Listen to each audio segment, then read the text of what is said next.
ဘုရားရှင်ကိုရမြတ်နောက်ဆုံးဝါကသွားတာဝေလူဝရွာဘာရွာလဲပိဿရွာလေးတစ်တိလေးရွာသိမ်လေးရွာငယ်လေးအဲ့ဒီဝေလူဝရွာမှာမြတ်စွာဘုရားရှင်ကိုရမြတ်ဝါကတ်တော်မူတော့ဒီနောက်ပါလာတဲ့သင်္ဃာတော်တွေကအများကြီးဆိုတော့ဒီတန်ခါပရိသတ်ကိုဒီရွာကစောနဲ့ကွန်းနဲ့မထိန်နိုင်ဘူးမထိန်နိုင်တဲ့အတွက်ကြောင့်မို့လို့မြတ်စွာဘုရားရှင်ကိုရောမြတ်ကတန်ဃာတော်တို့ကိုပြောတယ်စစ်သားတို့ဟောဒီဝေလူဝရွာနဲ့နီးတဲ့အရာဒေသတွေမှာမင်းတို့ရဲ့အတိမိတ်ဆွေတွေရှိတဲ့အရာဒေသမှာမင်းတို့ဝါဆိုကြဝါကတ်ကြ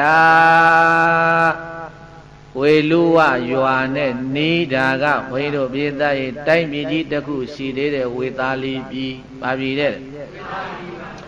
ဝေသာလီပြည်အနီးတစ်ဝိုက်မှာပဲမင်းတို့ဝါကတ်တော်မူကြလို့ဘုရားရှင်ကိုရောမြတ်အဲ့ဒီလိုမိန့်တော်မူလိုက်တယ်ဘာဖြစ်လို့သင်္ဃာတော်တွေကိုအဝေးကိုမလွတ်ဖဲနဲ့ကိုတော့အနီးနားမှာပဲဝါကခိုင်းတာတော့ဆိုရင်ပရိနိဗ္ဗာန်စံဖို့နီးနေလို့ဘာဖြစ်လို့ဝါကခိုင်းတာပရိနိဗ္ဗာန်စံဖို့နီးနေတဲ့အတွက်ကြောင့်မို့လို့အဝေးရောက်နေရင်မြတ်စွာဘုရားပရိနိဗ္ဗာန်စံတာမဖို့လိုက်ရပဲနဲ့ယဟန်နေစိတ်မကောင်းဖြစ်ကြလိမ့်မယ်တဲ့တရားတွေလည်းနိနိနာနာနာကြရအောင်လို့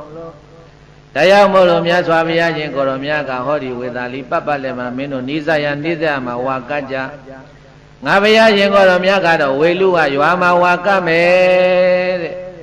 အဲ့ဒီလိုဝေလူဝရွာမှာမြတ်စွာဘုရားရှင်ကိုရောမြတ်ဝါဆိုလာပြီနေ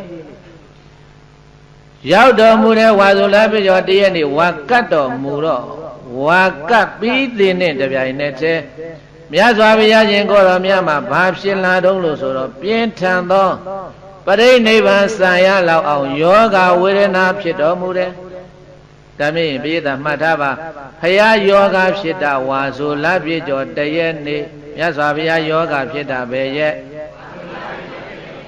ဝါဆိုလပြည့်ကျော်တရက်နေမှာဘုရားရှင်ကိုရောမြတ်ယောဂဝေဒနာအသက်အတန်ပြင်းပြင်းထန်ထန်ဖြစ်တော်မူတယ်။အဲ့ဒီလိုအသက်အတန်ပြင်းပြင်းထန်ထန်ဖြစ်တော်မူတော့အဲ့ဒီပြင်းထန်တဲ့ယောဂဝေဒနာကိုတတိတံမစဉ်ကိုရောနဲ့ရှင်ပြီးတော့ပင်မလိုက်တာလို့ဘုရားမငြီးဘူးတဲ့ညီသလားဘေသာအနိစ္စသဘောဒုက္ခသဘောအနတ္တသဘောအနိစ္စလက္ခဏာဒုက္ခလက္ခဏာအနတ္တလက္ခဏာလက္ခဏာကြီးသုံးပါးတင်းလို့ဝိပဿနာဉာဏ်နဲ့ပိုင်းခြားပြီးတော့ရှုမြင်လို့ဆင်ញင်တော်မူလို့ဒေသရဲ့ယောဂဝေဒနာကိုသိခံတော်မူတယ်ဘုရားရှင်ကိုရောမြတ်ယောဂဝေဒနာကိုသိခံတယ်တဲ့ယောဂ